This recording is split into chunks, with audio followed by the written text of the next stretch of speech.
Today, we're going to dive into the third juz of the Qur'an. But we're not just looking at it as a collection of verses. We're going to see it as this masterfully built story, a journey that starts with the absolute power of the divine and then flows so logically into the most practical parts of our lives, our ethics and our sense of justice. So here's our roadmap. We're going to start with the theological foundation, God's absolute power.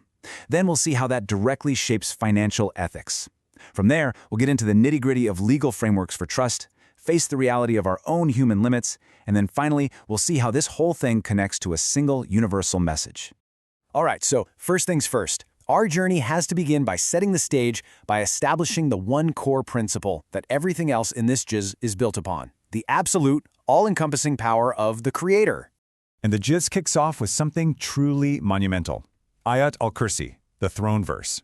Now, this isn't just some poetic introduction. It's a foundational declaration of what ultimate reality is.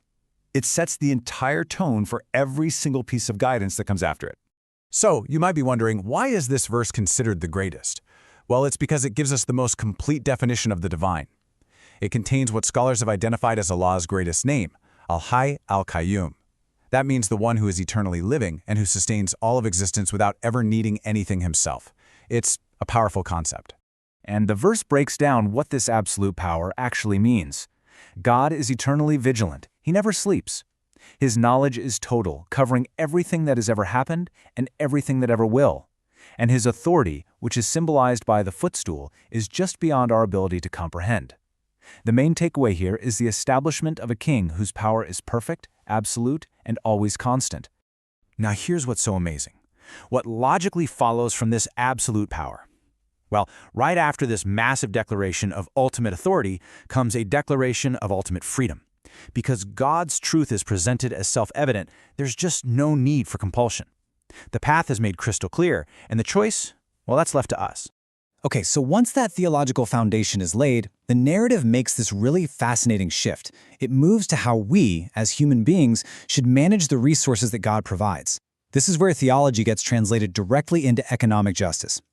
The juz introduces its economic model with this absolutely beautiful agricultural metaphor. Sincere charity, it's not a loss. It's actually an investment with God that gives you exponential returns. It's a kind of transaction where the real currency is your faith and your generosity. And right here, we see this incredibly stark contrast. It's like night and day.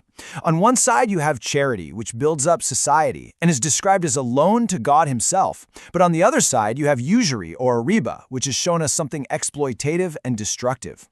I mean, the language used is unbelievably strong. It's described as waging war from Allah and his messenger.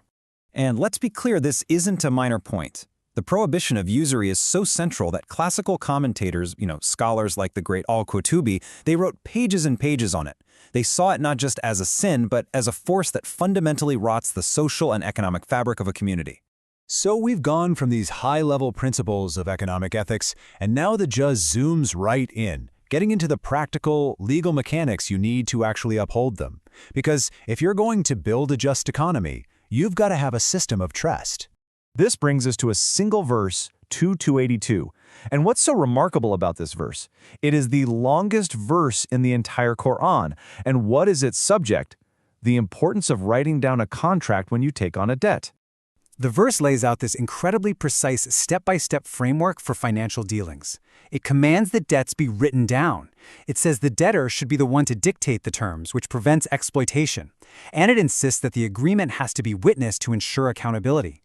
Look, this isn't just bureaucracy, it's a divine blueprint for preventing arguments and keeping social harmony. And the verse itself explains the why. This framework is laid out because it's more just, it strengthens the integrity of anyone's testimony, and it's the best way to get rid of any doubt. The ultimate goal, you see, is a society where financial deals are transparent and built on a solid foundation of trust. Okay, so let's recap. The standards we've seen so far are incredibly high, right? Understanding divine majesty, practicing selfless charity, upholding meticulous legal contracts. But the narrative knows that we're human, that we're fallible, and so it makes this beautiful pivot from law to mercy. And this right here, this is one of the most foundational principles in the entire Qur'an. After laying out the ideal path, God gives this assurance of profound compassion. The system is perfect, yes, But the expectation is tailored to our actual human capacity. It's a message of profound relief. So these final verses of the chapter, they're like a practical tool for the believer. They're described as a light because they neatly summarize the core beliefs, they acknowledge our human imperfection by asking for forgiveness for our mistakes and forgetfulness, and they give us a direct line to God to ask for help. And now, for our final theme, we're going to zoom back out and look at the big picture. Having established theology, law, and mercy, the Jews finishes by placing this entire framework inside a universal, historical context.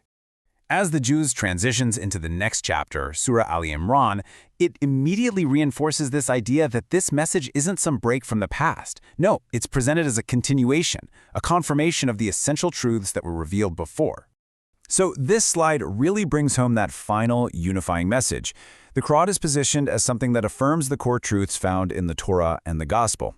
It directly addresses the people of the book, inviting everyone back to the foundational monotheism of Abraham, or Ibrahim, framing it all as one single, unbroken chain of divine guidance for all of humanity.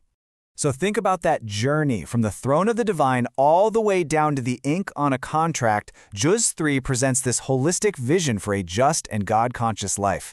The final question for us then is this: in our complex modern world, what can we learn from a framework that so seamlessly connects the spiritual with the practical?